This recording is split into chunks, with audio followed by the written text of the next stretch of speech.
Assalamualaikum dan salam Sarawakku sayang, bersama saya Nur Iqmal Hamjani. Tumpuan berita. Sekolah Mubalik di Sarawak adalah bukti kepada warisan yang ditinggalkan oleh La Salle Brothers yang menerapkan nilai-nilai hormat dan toleransi di Sarawak sehingga kini.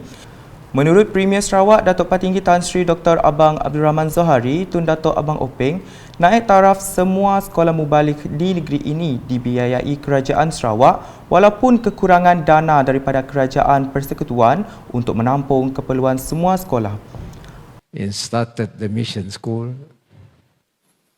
that became a legacy where all of us here, some of us got education from the mission school.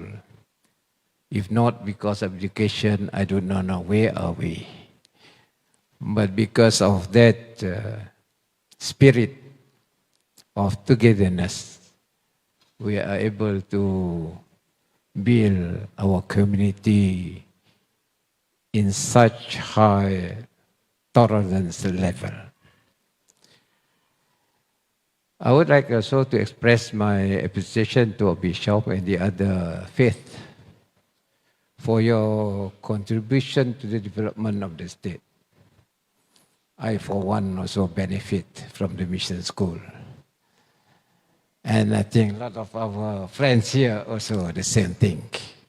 So we are contributing back what we had benefited back to the society.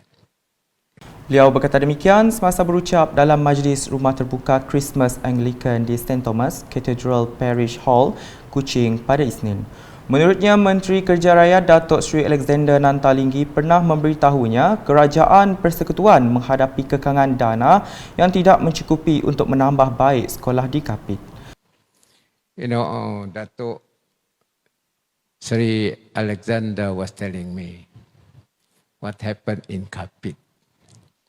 They say the government school now got problem because they don't have enough fund to improve their school. But the mission school now are all being repaired by the state government.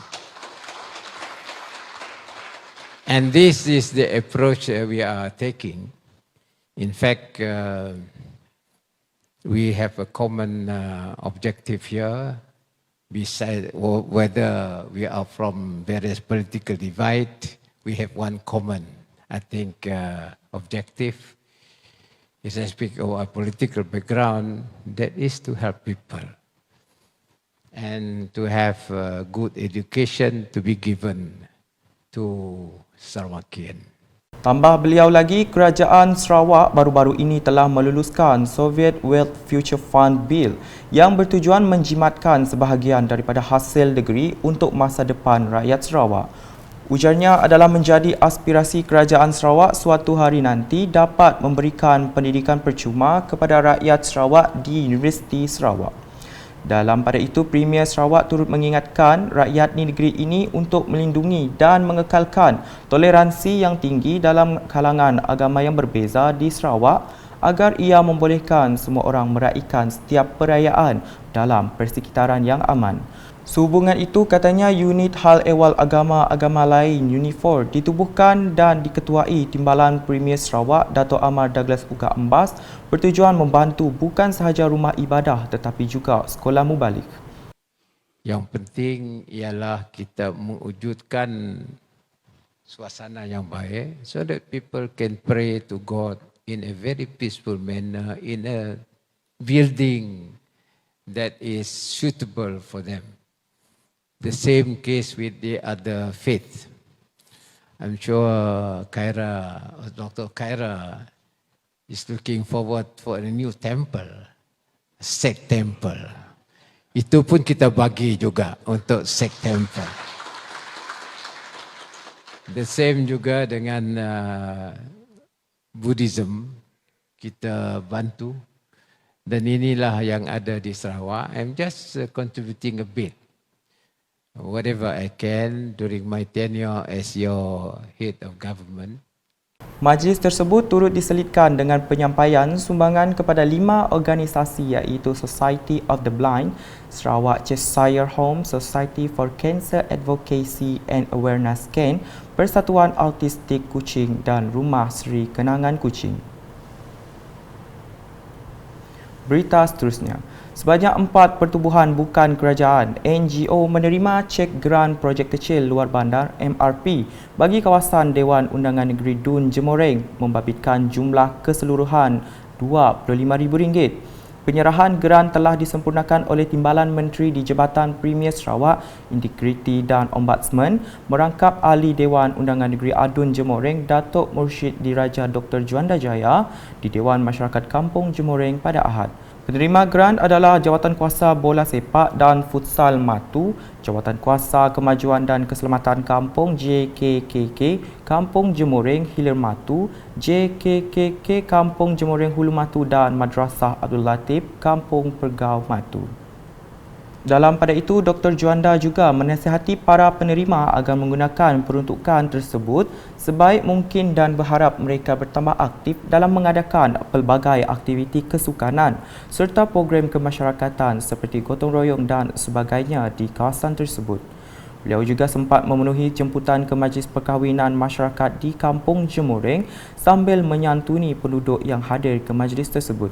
Selepas itu, Dr. Juanda meluangkan masa meninjau Kampung Tian Matu bersama Ketua Masyarakat Kampung Tian untuk melihat Sungai Tian yang telah luas dibersihkan hasil gotong royong perdana yang diadakan baru-baru ini dianjurkan 6 JKK di kampung tersebut. Berikut pula. Sambutan Christmas pada tahun ini meriah biarpun disambut sederhana dan masih dalam prosedur operasi standard SOP COVID-19. Pada tahun ini, buat julung kalinya, Borneo Evangelical Church telah menganjurkan rumah terbuka Christmas di Long Lama pada Ahad. Memeriahkan lagi suasana Ahli Dewan Undangan Negeri Adun Telang Usan, Dennis Ngau, Residen Bahagian Miri Abdul Aziz Muhammad Yusof, Pegawai Daerah Telang Usan Baru, Tai dan Ketua Masyarakat Kaum Cina, Long Lama Penghulu Desmond Yap. Sambutan kali ini penuh bermakna apabila ramai penduduk Long Lama yang bekerja di luar termasuk di Miri pulang ke kampung untuk meraihkan perayaan Christmas. Seperti perayaan-perayaan lain, pelbagai kuih muih dan makanan yang disajikan kepada masyarakat yang hadir untuk dikongsikan bersama. Jelas terpancar kegembiraan di wajah masyarakat Long Lama yang dapat pulang ke kampung dan meraihkan hari Christmas bersama keluarga masing-masing. Berita diteruskan dengan program Khatan Perdana Dun Kuala Rajang terus mendapat sambutan yang amat baik dari ibu bapa dan kanak-kanak khususnya bagi kawasan Dewan Undangan Negeri Dun Kuala Rajang. Bermula dari 23 hingga 25 Disember, program tersebut akan dijalankan bagi zon Tanjung Manis di mana lebih 70 orang kanak-kanak telah menyertainya bertempat di Dewan Masyarakat Kampung Pelawai. Kesemua kanak-kanak yang mendaftar dari Kampung Belawai Jerije, Rajang, Tanjung Manis, Semalau dan Sebayang. Program tahunan ini yang bermula lebih 10 tahun lalu adalah inisiatif Timbalan Menteri Perancangan Bandar, Pentadbiran Tanah dan Alam Sekitar Sarawak merangkap Adun Kuala Rajang, Datuk Len Talif Saleh yang bertujuan memudahkan urusan khatan anak-anak penduduk di kawasan beliau sempena cuti sekolah penghujung tahun. Sementara itu, Ketua Pemuda PBB Dun Kuala Rajang, Kansler Muhammad Hafiz Muhammad Rosli telah ditugaskan mengendalikannya sebagai program berjalan. Manakala bagi Zon Sarike, program yang sama akan bermula pada 26 hingga 28 Disember di mana seramai 90 kanak-kanak telah mendaftar bagi menyertainya bertempat di Dewan Serbaguna Kampung Seberang Sarike. Penyertaan program adalah secara percuma dan keutamaan diberikan kepada anak-anak yang bermastatin di dalam kawasan Dun Kuala Rajang. Sekian edisi malam bersama saya Nur Iqmal Hamjani. Berita lebih lanjut boleh didapati di semua platform media sosial UKAS termasuk portal ukas.sarawak.gov.my dan UKAS channel di YouTube. #menyebar fakta. Salam UKAS.